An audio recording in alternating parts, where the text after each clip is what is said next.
Le projet de collecte et de partage continu des données sur la qualité de l'eau du fleuve Niger via un site web est effectif depuis le 27 mars dernier. L'objectif de cette initiative est la prévention et la recherche d'alternatives pour protéger le fleuve Niger des pollutions causées par les usines et les ménages, entre autres.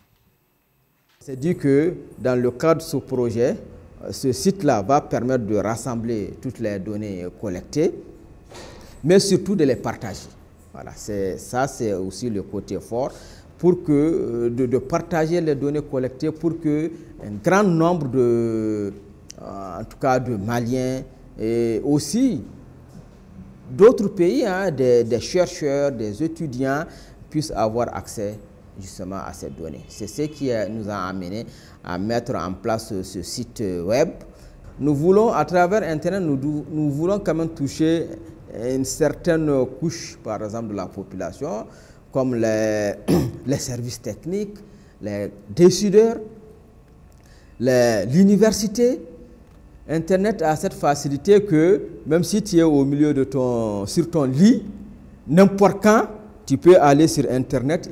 Dans sa phase pilote, le projet s'intéresse d'abord au fleuve Niger à Bamako avec 59 points de collecte de données. C'est la section de Bamako. Ça se comprend, Bamako c'est la plus grande ville du Mali, avec plus de 2 millions d'habitants, avec plus de 70% des unités industrielles du pays, avec une forte activité de tannerie, de teinturerie, même de maraîchage. Voilà. Donc toutes sortes d'activités qui produisent vraiment des polluants et des eaux usées, d'autres déchets qui sont directement déversés dans le fleuve.